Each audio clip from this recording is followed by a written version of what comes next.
Shalom Bapak Ibu yang dikasihi Tuhan kita Yesus Kristus. Puji nama Tuhan. Boleh berjumpa kembali bersama saya si Tua Nyonya Reta Hasibuan Borupohan dari GKP Penjernihan. Renungan malam pada hari ini yang ditetapkan untuk kita renungkan terambil dari Kolose pasal 1 ayatnya yang ke-27. Sebelumnya mari kita satukan hati, kita berdoa.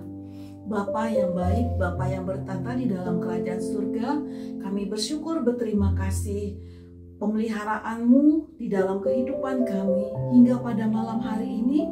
Sebelum kami beristirahat, Tuhan memberikan kepada kami waktu indah untuk merenungkan firman-Mu.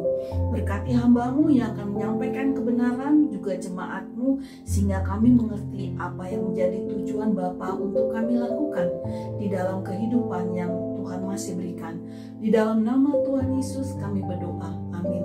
Bapak Ibu yang terkasih di dalam Kristus, firman Tuhan yang terambil dari Kolose 1 ayat 27, demikian bunyi firman Tuhan. Kepada mereka Allah mau memberitahukan betapa kaya dan mulianya rahasia itu di antara bangsa-bangsa lain, yaitu Kristus ada di tengah-tengah kamu. Kristus yang adalah pengharapan akan kemuliaan.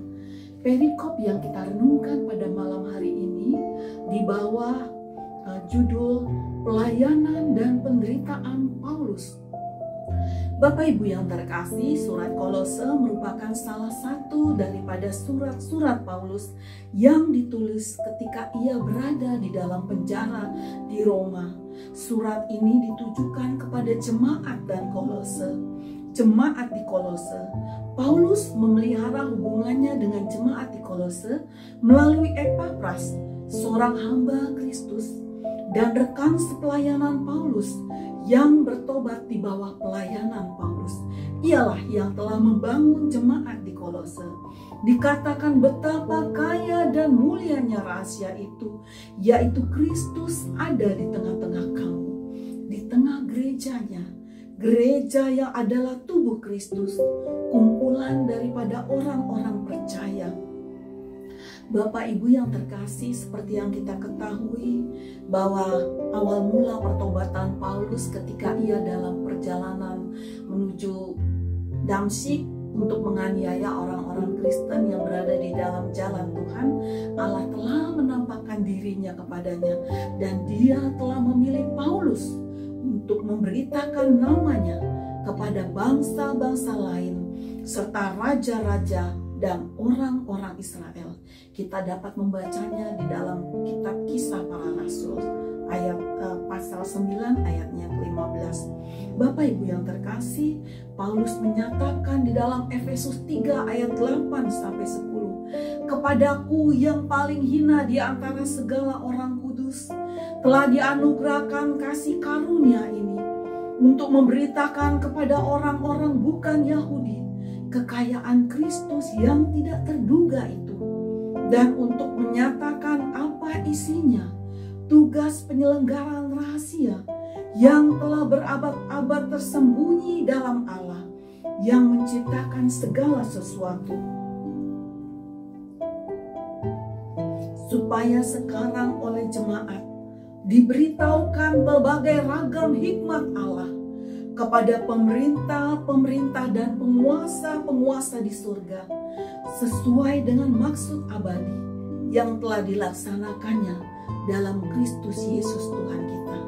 Maka Bapak Ibu sekalian dikasihi Kristus, rahasia ini hanya dinyatakan kepada gerejanya, yaitu tubuh Kristus, yang seperti saya katakan kumpulan daripada orang percaya yang telah menerima Yesus sebagai Tuhan, sebagai juru selamat pribadi. Mengapa demikian? Karena dikatakan di dalam 1 Korintus 2 ayat 14, "Tetapi manusia duniawi tidak menerima apa yang berasal dari Roh Allah, karena hal itu baginya adalah suatu kebodohan, dan ia tidak dapat memahaminya, sebab hal itu hanya dapat dinilai secara rohani." Maka dari itu Bapak Ibu yang terkasih di dalam Kristus, penganiayaan, kesesakan, dan pencobaan dialami oleh kita sebagai pengikut Kristus. Juga beberapa waktu yang lalu kita mendengar bahwa penganiayaan dilakukan oleh warga kepada para mahasiswa Kristiani yang sedang melakukan ibadah rosario. Padahal mereka melakukannya di dalam kos mereka, yaitu di dalam kamar kos mereka. Demikian juga Bapak Ibu yang terkasih di dalam Kristus, penganiayaan dan penutupan gereja itu akan terjadi hingga pada kedatangan Kristus yang kedua kali nanti. Karena seperti dikatakan di dalam kitab Wahyu 12 ayat 12b, celakalah kamu hai bumi dan laut, karena iblis telah turun kepadamu dalam geramnya yang dahsyat, karena ia tahu bahwa waktunya sudah singkat. Allah mengizinkan iblis ataupun roh-roh jahat yang lainnya, pemerintah-pemerintah di angkasa, untuk menguji iman Kristiani kita, supaya kita boleh tahan uji, supaya kita boleh menerima Kristus sepenuhnya. Kristus yang adalah pengharapan akan kemuliaan itu, yang akan dinyatakan kelak pada zaman akhir, itu boleh menjadi bagian kita, Bapak Ibu yang terkasih.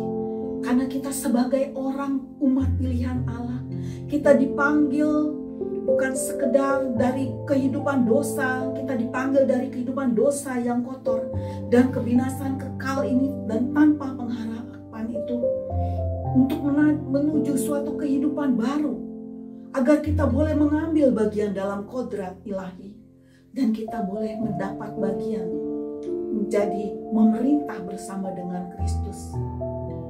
Oleh sebab itu, sesuai seperti yang ternyata di dalam Kolose 1 ayat 23, sebab itu kamu harus bertekun dalam iman, tetap teguh dan tidak bergoncang, dan jangan mau digeser dari pengharapan Injil yang telah kamu dengar dan yang telah dikabarkan di seluruh alam di bawah langit, yang aku ini Paulus telah menjadi pelayannya. Bapak Ibu yang terkasih, sesuai perikop yang menjadi bagian dari pokok perenungan ini ya Bapak, yaitu pelayanan dan penderitaan Paulus. Biarlah sama seperti Paulus yang tetap setia dan bertekun di dalam iman, dalam menghadapi berbagai cobaan, bencana, tipu muslihat iblis, di dalam mengabarkan Injil kebenaran untuk jemaat, untuk orang-orang yang belum mengenal kebenaran. Dia tetap tekun dan setia, dan dia percaya bahwa Kristus adalah pengharapan akan kemuliaan yang tidak dapat dibandingkan dengan mahkota kehidupan yang sudah tersedia bagi kita orang-orang yang percaya, yaitu dikatakan di dalam 1 Petrus 1 ayat 3, hidup yang penuh pengharapan untuk menerima suatu bagian yang tidak dapat binasa, yang tidak dapat cemar dan yang tidak dapat layu, yang tersimpan di surga bagi kamu. Demikian Bapak Ibu yang dapat kami sampaikan. Tuhan Yesus memberkati firman-Nya. Mari kita satukan hati, kita berdoa. Bapa yang baik, Bapa yang bertata di dalam kerajaan surga, kami bersyukur, berterima kasih ya Bapa. Oleh karena kasih dan kebaikan-Mu, kami turut mendapat bagian ya Bapa, untuk menerima kekayaan hikmat Tuhan yang tidak terbatas itu Tuhan, melalui pemberitaan Injil daripada oleh Rasul Paulus, Rasul bagi segala bangsa, dan sekarang boleh sampai kepada kami ya Bapa, kami yang adalah umat Kristiani yang ada di Indonesia. Kami bersyukur, berterima kasih. Biarlah Tuhan Yesus, bagaimana Injil itu telah sampai kepada kami, biarlah kami tetap tekun dan tidak tergoncang dan tidak lari daripada pengharapan Injil yang luar biasa itu. Terima kasih Bapa dalam surga, tutup bungkus kami senantiasa di dalam kuasa darah-Mu yang kudus, sehingga kami oleh pemberitaan para rasul, iman kami boleh terpelihara sempurna sampai kedatangan Tuhan Yesus kedua kali. Terima kasih Bapa dalam surga.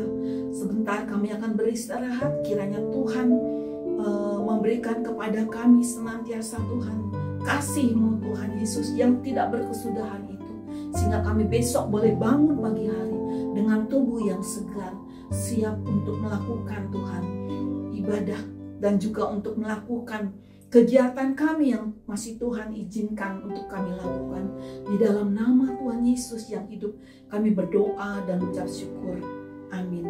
Selamat malam Bapak Ibu yang terkasih. Tuhan Yesus memberkati firman-Nya. Shalom.